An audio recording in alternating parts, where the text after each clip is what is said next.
शिंदे साहेबांच्या नेतृत्वाखाली शिवसेनेची अफाट वाढणारी ताकद पाहून उबाठा गटाचं तोंड कडू झालेलं आहे। ज्यांना वास्तव पचवण्याची हिंमत नसते ना, त्यांच्या इतरांच्या भरभराटीमुळे जळून कोळसा होतो आणि कोळसा कितीही उगाळला तरी तो काळाच राहतो। तशीच उबाठा गटाची वृत्ती सुद्धा आता पूर्णपणानं काळवंडली आहे। बच्चू कडू जोपर्यंत तुमच्या मंत्रिमंडळात होते तोपर्यंत ते तुम्हाला गुणी वाटत होते, पण ते शिवसेनेसोबत येताच तुम्हाला अवगुणांचा साक्षात्कार झाला। हा तुमचा ढोंगीपणा महाराष्ट्र उघड्या डोळ्यांनी बघतोय आणि संजय राऊतांसारख्या तोंड पाटीलकी करणाऱ्यांना स्वतःच्या पक्षात काय चाललंय हे सुद्धा ठाऊक नसतं।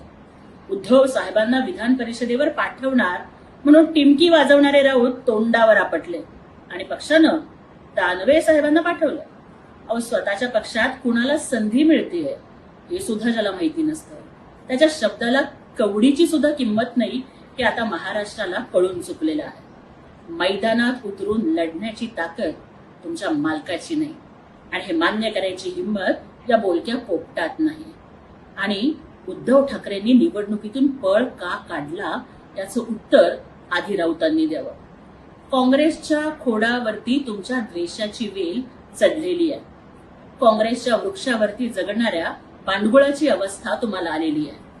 उबाठा गटाला आता द्वेषाची हिरवी पालवी फुटली आहे आणि म्हणूनच शिवसेनेच्या झाडाला लागलेली भगवी फुलं तुमच्या डोळ्यात खुपत आहेत। हे लोक बौद्धिक दिव्यांग झालेले आहेत। खरं तर शारीरिक दिव्यांग असणाऱ्यांच्यावरती उपचार करता येतो, परंतु ज्यांच्या बुद्धीलाच लकवा मारलाय त्यांचं काय करणार?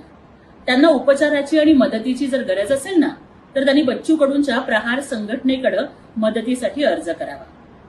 आणि काँग्रेसचे तळवे चाटून झाल्यानंतर हे लोक आता मुख्यमंत्री देवेंद्र फडणवीसांच्याकडे आम्हाला सोबत घ्या म्हणून लाचारी करत आहेत।